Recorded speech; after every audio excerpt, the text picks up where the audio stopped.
Welcome all of you. So in this video we are ready to do mean finding of grouped data, or in other words, whenever you see class interval, how do you do that sum?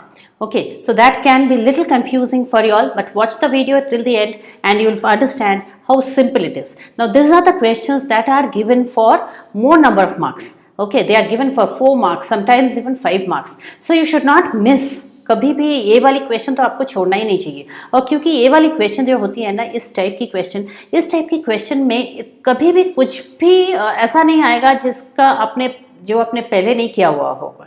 ठीक है, बिल्कुल जो आपने text book में किया होगा बिल्कुल वैसा ही डाला जाता है एग्जाम का पेपर में। तो फिर इसको तो आप ऐसा करके जाइए कि आपने क्वेश्चन देखा और इमीडिएटली इसको पहले ही कर लिया। और एक और बात मैं हमेशा बोलती हूँ अपने स्टूडेंट्स को कि अगर आपको स्टेटिस्टिक्स अच्छा से पता है तो फिर आप उसको शुरुआत में कीजिए।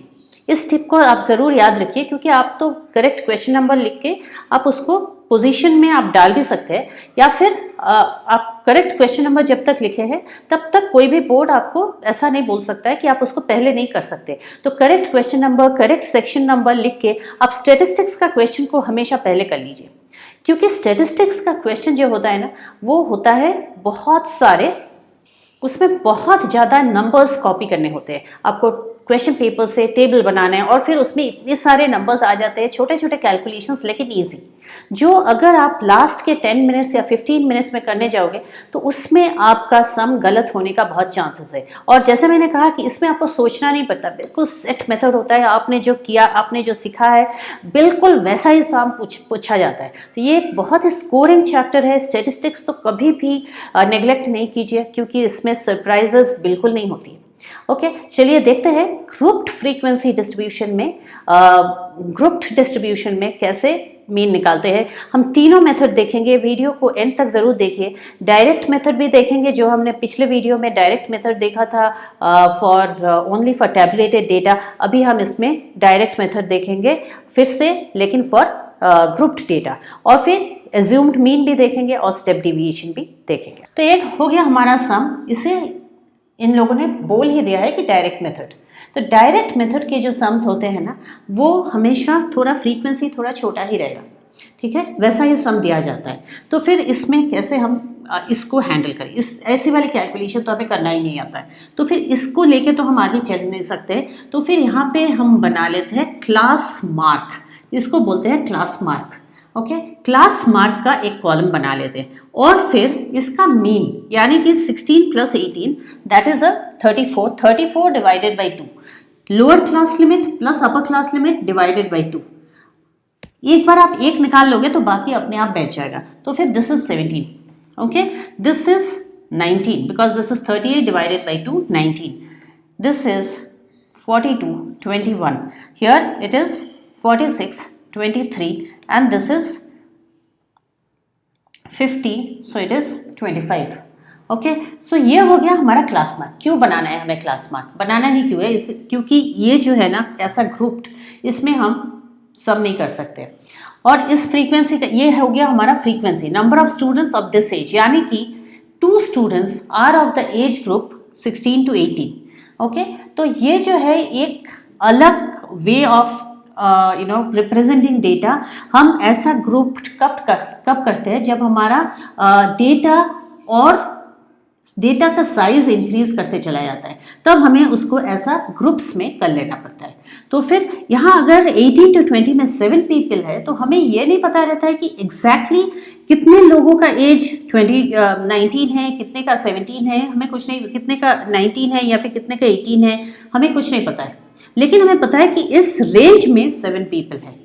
तो जैसे मैं बोली हूँ, ये जैसा जैसा साइज इंक्रीज हो जाता है डेटा का, तो हमें ऐसा ग्रुप्ड टेबल बनाना पड़ता है। ओके, तो यहाँ हो गया this is frequency, this is class interval and this is class mark. Okay, तो ये हो गया frequency. Okay, this is our F, this is our F column. Okay, number of students, this is the F column. Okay, तो अभी x लिख लिया हमने। अब देखते हैं आगे। आफ्टर x अब लिखेंगे एफ एक्स, है ना। तो फिर एफ एक्स, ये हमने तो डायरेक्ट मेथड में भी पहली वाली टैबुलेटेड डेटा में भी किया था। तो 34, this is 133, okay. 21 into 21 441, this is 391, ये सारे आपको मल्टीप्लाई करके ही लिखना है, एंड दिस इज 75, ठीक है। अभी हम इसको ऐड करेंगे। ऐड करने का मेथड मैंने लास्ट वीडियो में बताया है आपको, तो यहाँ मैं डायरेक्ट ऐड करके चल रही हूँ।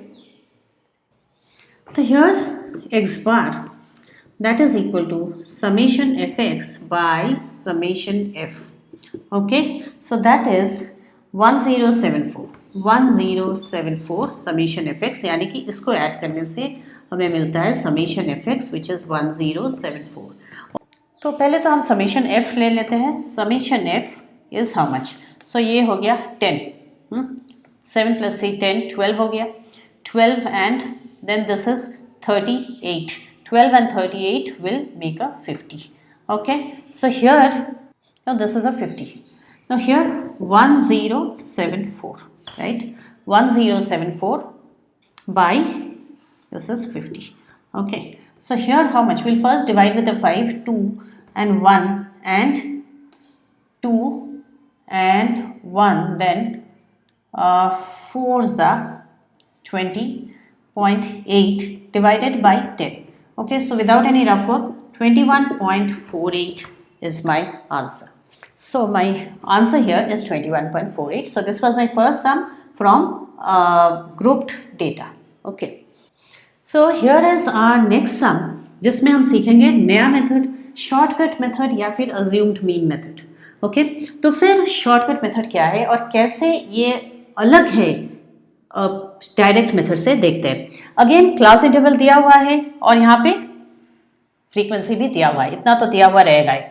अभी पहले तो क्लास मार्क निकाल लेते हैं। पहले आप चाहे स्टेप डिवीजन हो या फिर डायरेक्ट हो या फिर एज्यूम मीन हो, पहले तो आप क्लास मार्क निकाल लीजिए। सो हियर हो गया 35, 45, 55, 65, 75, 85 and 95, okay.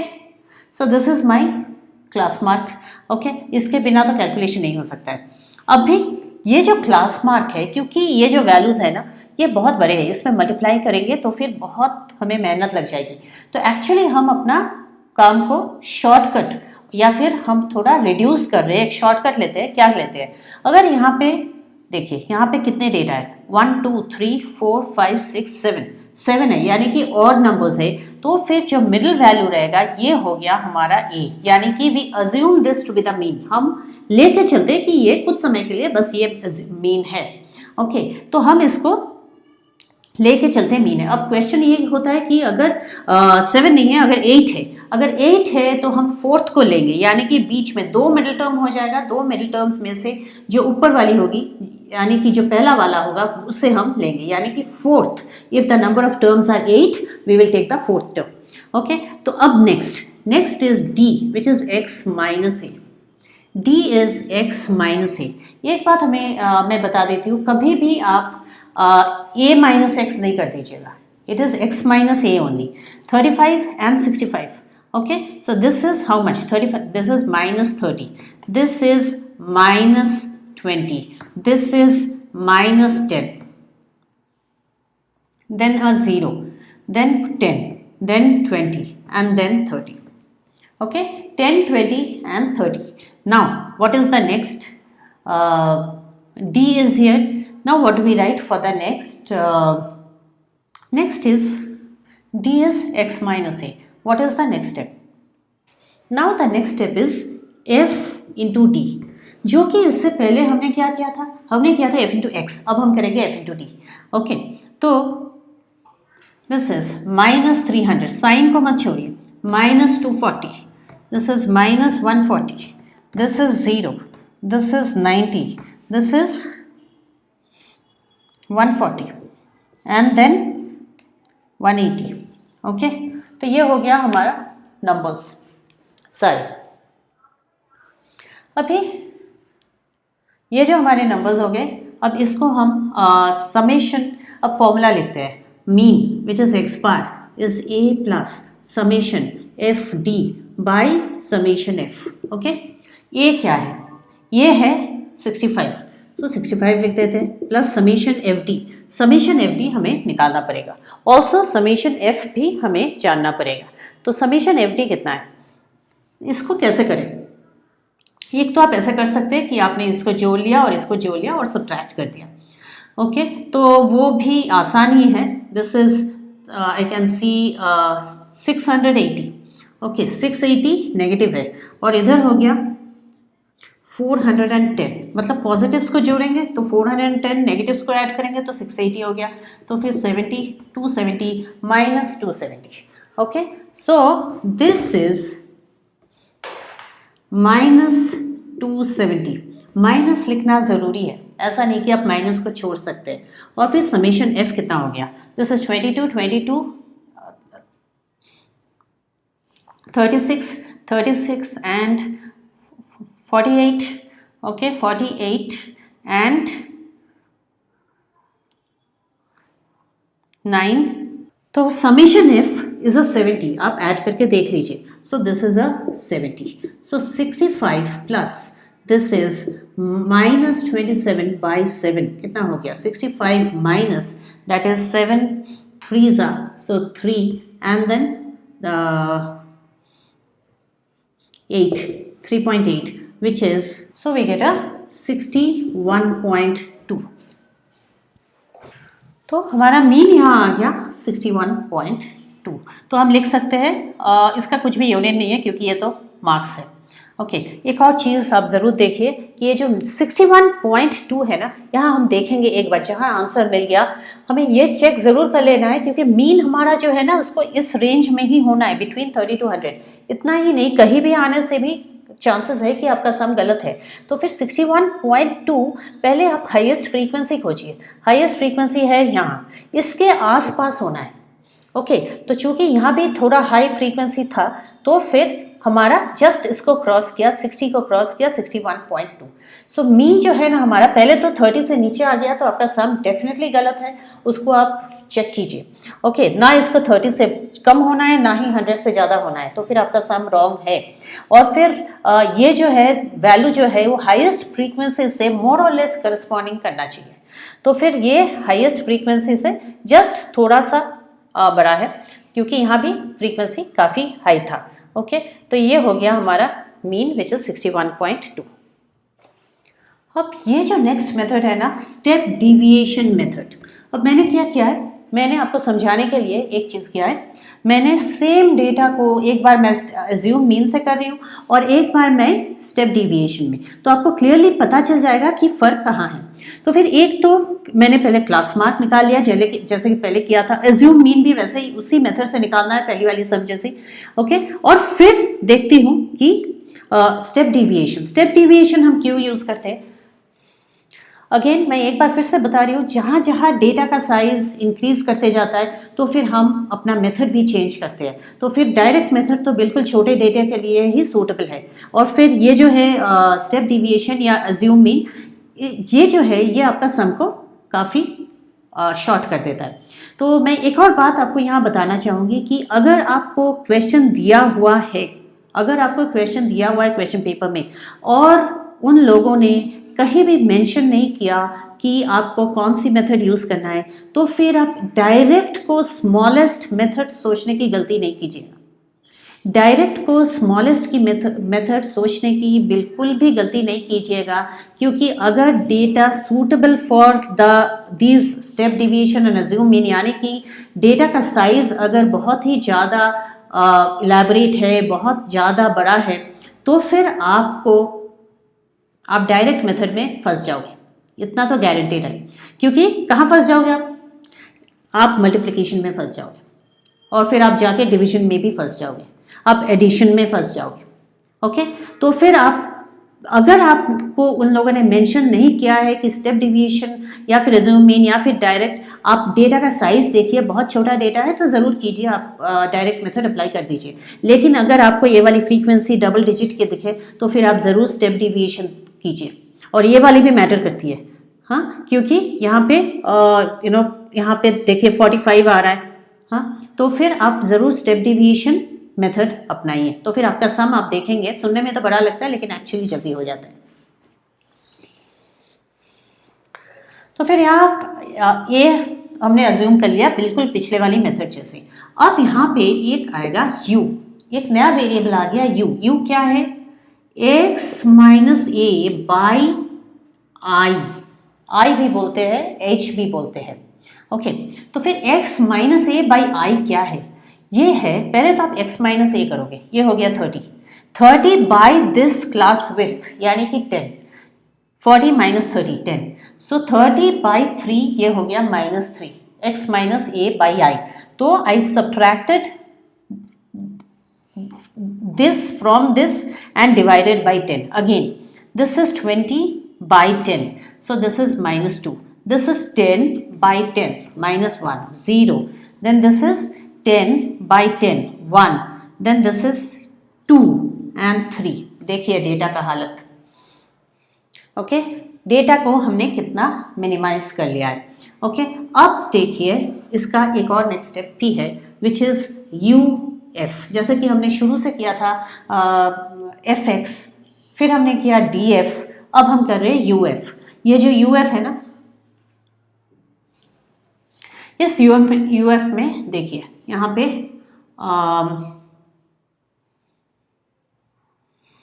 U -3, F is 10, -30, -24, -14, 0, 9, 14 and 80। Okay, अब इसको 14 and 14 आप ऐसे भी कैलकुलेट कर सकते हैं। This became a 0।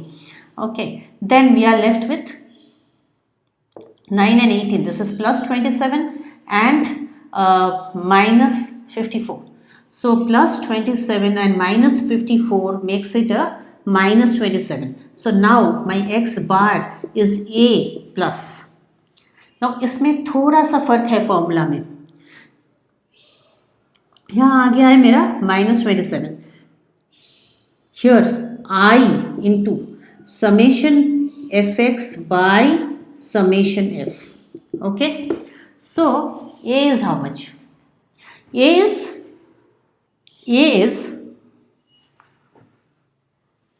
65। देखिए एक बात मैं आप यहाँ बोलना ज़रूरी समझते हो, अगर आपने वैल्यूज से कुछ एक वैल्यू सब्ट्रैक्ट कर दिया है तो फिर आपको बाद में उसे ऐड भी तो करना है। आप उसको बिना ऐड किए तो आंसर नहीं प्रेजेंट कर सकते।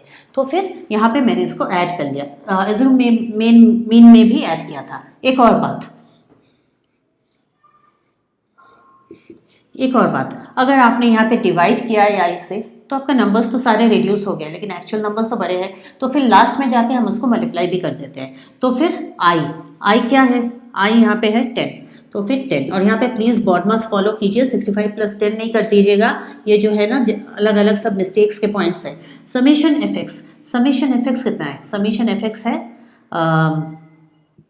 समेशन एफ यू कितना है? समेशन एफ यू है -27 by summation F. Summation F तो हमने अब तक किया ही नहीं, तो समेशन एफ कितना है? This is 22, then it is coming to a 70। okay, so if it is a 70, I'll write a 70 here। this is तो यहाँ पे 65 minus 270 by 70 कैंसिल करते हैं। okay, and then how much does it become? 65 minus this is 3.8, so 61 point, तो answer हो गया 61.2। Okay, तो यहाँ पे आप देख सकते हैं कि आंसर हमारा 61.2 है, यानी कि same as the assumed mean method. तो ये तो थे हमारे shortcut method, assume mean method and direct method for class interval वाला सम्स, क्लास इंटरवल सम्स के लिए। ओके, तो फिर मैं एक क्वेश्चन आप लोगों से यहाँ पे पूछती हूँ, आंसर कमेंट में ज़रूर बताइए। what is the basic difference between, what is the one difference between shortcut method and step deviation method? Comment में लिख के बताइए। बहुत ही सिंपल सा क्वेश्चन मैंने पूछा है, कमेंट में ज़रूर लिख के बताइए। और if you have like the video तो वीडियो को लाइक शेयर एंड सब्सक्राइब करना नहीं भूलिए। अगर आपने अब तक सब्सक्राइब नहीं किया तो फिर सब्सक्राइब ज़रूर कर दीजिए, क्योंकि जैसे जैसे एग्ज़ाम नज़दीक आएगा और भी बहुत सारे important questions, previous years questions मैं अपलोड करते जाऊंगी। नेक्स्ट वीडियो में मैं मीडियन के सम्स करूंगी। Okay, median, ogive, how to make an ogive और how to draw an ogive. तो फिर thanks for watching, bye then.